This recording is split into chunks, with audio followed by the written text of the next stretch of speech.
الحمدللہ رب العالمین والصلاة والسلام علی رسولہ الکریم وعلی آلہ وصحبہ اجمعین اما بعد۔ محترم ناظرین کرام، جیسا کہ آپ لوگوں سے یہ سوال کیا گیا تھا کہ قرآن مجید میں وہ کون سی آیت ہے جس میں پڑوسیوں کا تذکرہ کیا گیا ہے، اور آپ کو اس سلسلے میں 4 آپشن بھی دیے گئے تھے، جس میں سے صحیح جواب یہ ہے اعوذ باللہ من الشیطان الرجیم بسم اللہ الرحمن الرحیم وَاعْبُدُوا اللَّهَ وَلَا تُشْرِكُوا بِهِ شَيْئًا وَبِالْوَالِدَيْنِ إِحْسَانًا وَبِذِي الْقُرْبَى وَالْيَتَامَى وَالْمَسَاكِينِ وَالْجَارِ ذِي الْقُرْبَى وَالْجَارِ الْجُنُبِ وَالصَّاحِبِ بِالْجَنبِ وَابْنِ السَّبِيلِ وَمَا مَلَكَتْ أَيْمَانُكُمْ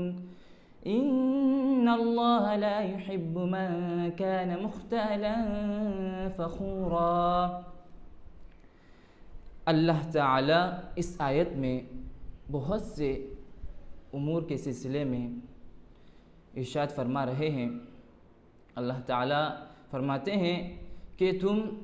اللہ کی عبادت کرو اور اس کے ساتھ کسی کو شریک نہ کرو، اور والدین کے ساتھ اچھا سلوک کرو،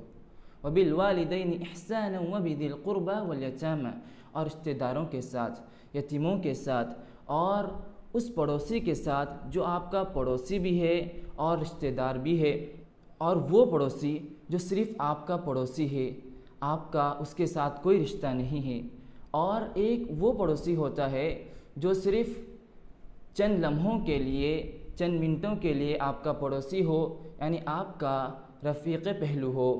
وَابْنِ السَّبِيلِ وَمَا مَلَكَتْ أَيْمَانُكُمْ، اور مسافر کے ساتھ آپ اچھا سلوک کیجئے، وَمَا مَلَكَتْ أَيْمَانُكُمْ، اور اپنے غلام باندیوں کے ساتھ اچھا سلوک کیجئے۔ إِنَّ اللَّهَ لَا يُحِبُّ مَنْ كَانَ مُخْتَالًا فَخُورًا، اللہ تعالیٰ اکڑ دکھانے والا اور گھمنڈی لوگوں کو بالکل پسند نہیں کرتا۔ اب اس آیت میں ہمیں جس سلسلے میں بات کرنی ہے وہ ہے پڑوسی۔ علماء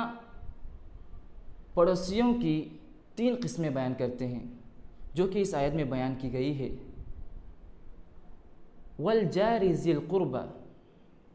سب سے پہلا پڑوسی وہ ہے جو آپ کا پڑوسی بھی ہے اور آپ کا رشتہ دار بھی ہے، سب سے بڑا حق اس پڑوسی کا ہوتا ہے۔ اس کے بعد وَالْجَارِ الْجُنُبِ، دوسرا نمبر اس پڑوسی کا ہے جو آپ کے پڑوس میں تو رہتا ہے لیکن آپ کا کوئی رشتہ دار نہیں ہے، آپ کا اس سے تعلق صرف اور صرف پڑوس کا ہے۔ اور تیسرا وہ شخص جس کا گھر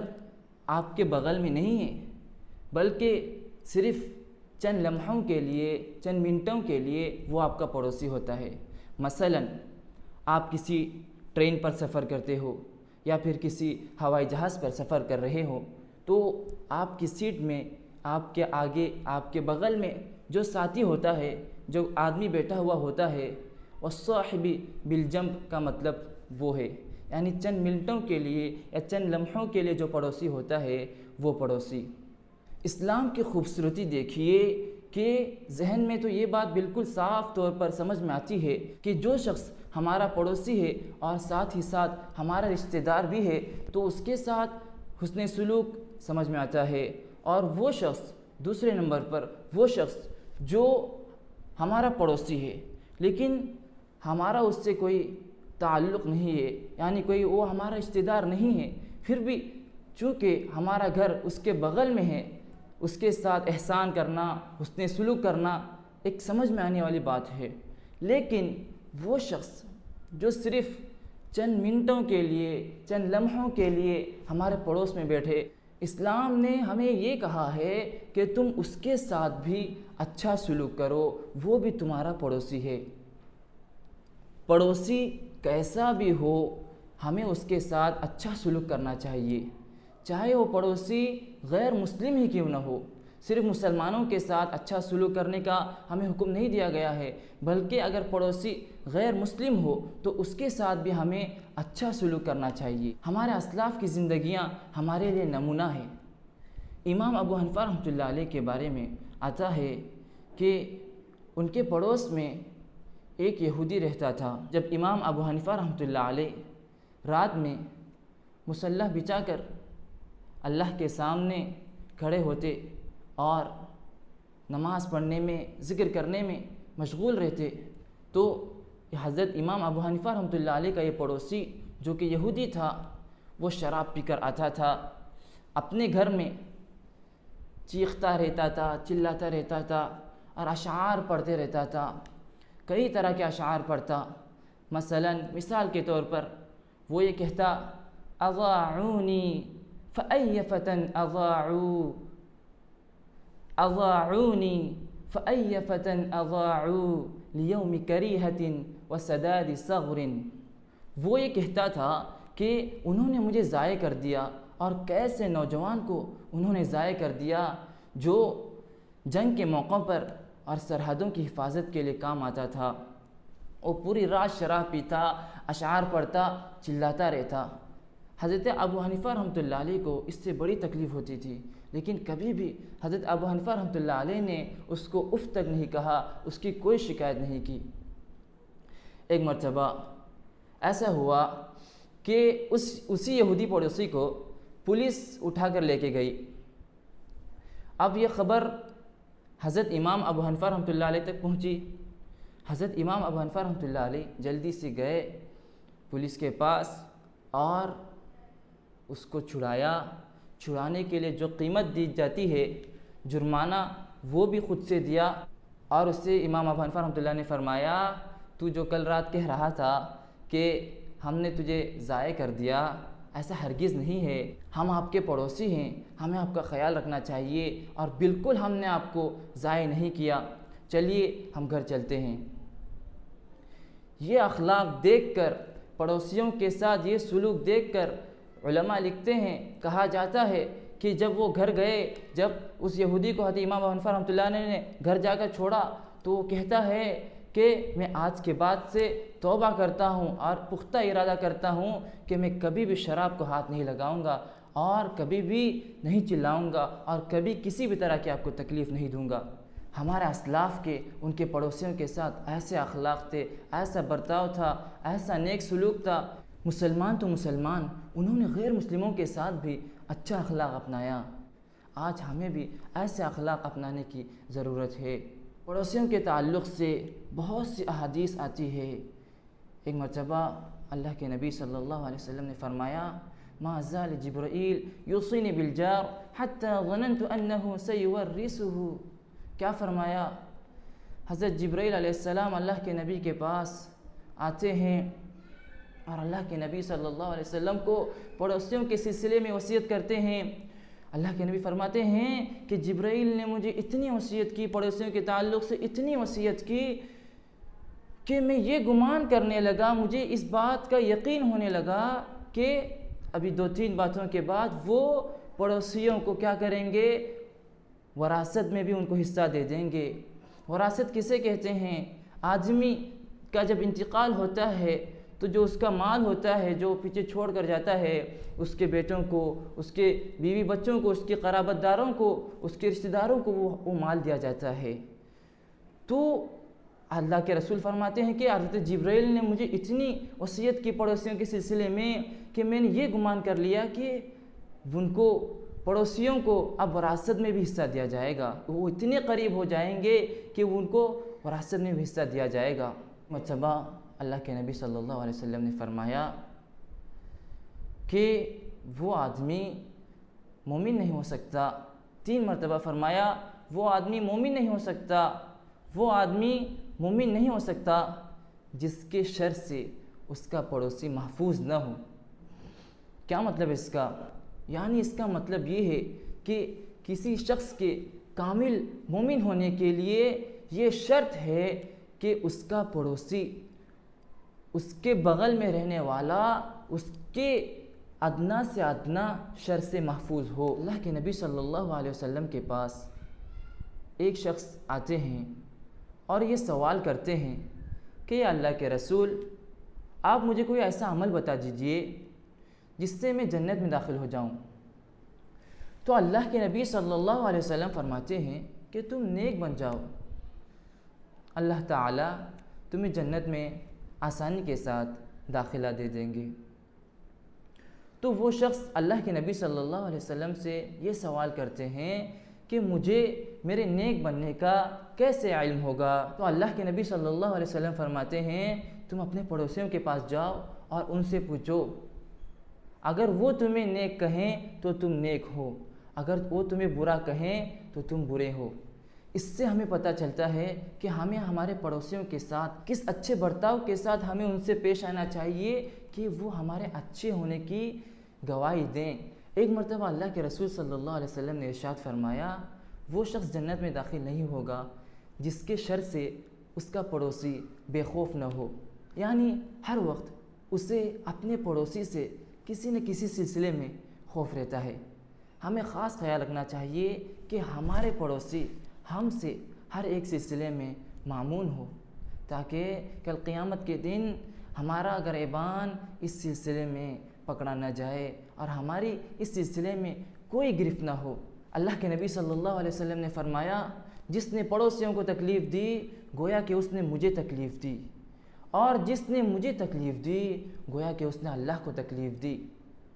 اس سے پتہ چلتا ہے کہ ہمیں پڑوسیوں کا کس طرح سے خیال رکھنا چاہیے اور ہمیں انہیں ادنا سے ادنا بھی تکلیف نہیں پہنچانی چاہیے۔ ایک مرتبہ اللہ کے رسول صلی اللہ علیہ وسلم فرماتے ہیں جس نے اپنے پڑوسی کے ساتھ جھگڑا کیا اس نے میرے ساتھ جھگڑا کیا، اور جس نے میرے ساتھ جھگڑا کیا اس نے اللہ کے ساتھ جھگڑا کیا۔ تو ہمیں اس سے یہ بات پتہ چلتی ہے کہ پڑوسیوں کے ساتھ جھگڑا کرنا، پڑوسیوں کو تکلیف دینا اللہ کے نبی کو تکلیف دینے جیسا ہے، اور اللہ کے نبی کو تکلیف دینا اللہ کو تکلیف دینے جیسا ہے۔ اور ہماری کیا بساط کہ ہم اللہ سے مقابلہ کریں۔ اس لیے ہمیں چاہیے کہ ہم جتنا ہو سکے اتنا اپنے پڑوسیوں کا خاص خیال رکھیں، ان کے ساتھ اچھا سلوک کریں۔ اللہ کے نبی صلی اللہ علیہ وسلم نے فرمایا وہ شخص کامل ایمان والا نہیں ہو سکتا جو خود تو پیٹ بھر کر کھائے، اپنے بچوں کو کھلائے، اپنے گھر والوں کو کھلائے، خود تو اچھے سے شکم سیر ہو جائے، اور اس کا پڑوسی بیچارہ غریب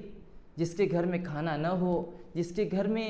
کھانے کے لیے کچھ نہ ہو، اس کے بچے بھوک سے بلک رہے ہوں، سسک رہے ہوں، اور یہ خود سے پیٹ بھر کر کھانا کھائے اور اپنے بچوں کو بھی پیٹ بھر کر کھلائے۔ ایمان کا مطلب،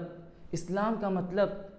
صرف نماز پڑھنا نہیں ہے، صرف روزے رکھنا نہیں ہے، صرف حج کرنا نہیں ہے، صرف زکوٰۃ دینا نہیں ہے،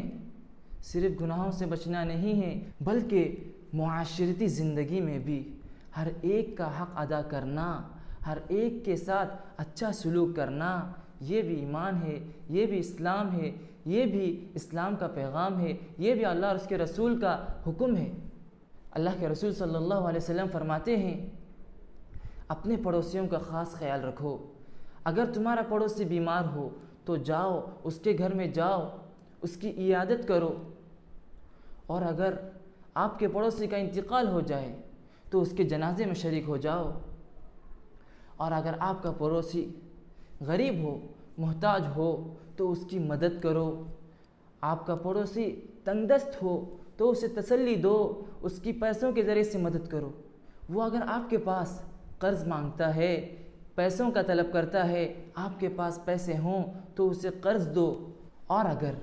آپ کے پڑوسی میں آپ کو کوئی عیب دکھتا ہے تو زمانے کے سامنے اسے بیان مت کرو،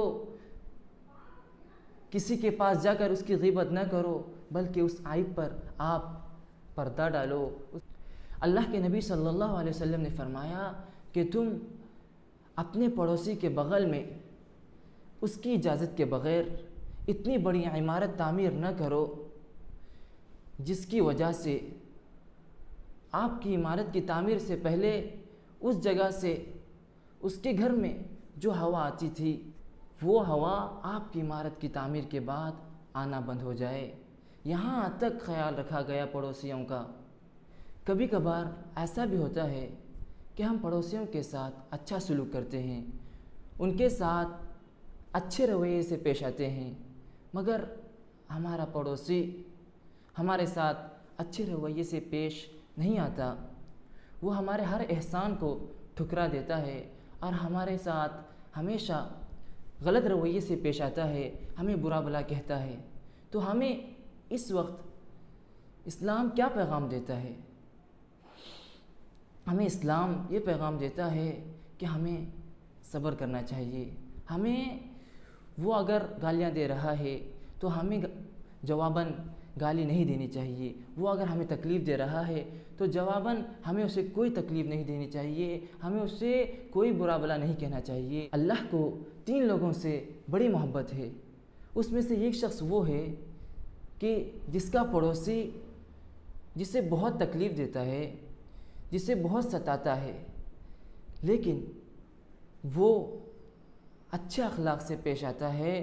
اور جواباً اسے کوئی تکلیف نہیں دیتا، جواباً اسے گالی نہیں دیتا، جواباً اس کے ساتھ کوئی برا برتاؤ نہیں کرتا، بلکہ اس کی تکلیف پر، اس کی گالیوں پر، اس کی برائیوں پر صبر کرتا ہے اور اپنے پڑوسی کے ساتھ اچھا سلوک کرتا ہے۔ ان تمام باتوں کا خلاصہ یہ نکلتا ہے کہ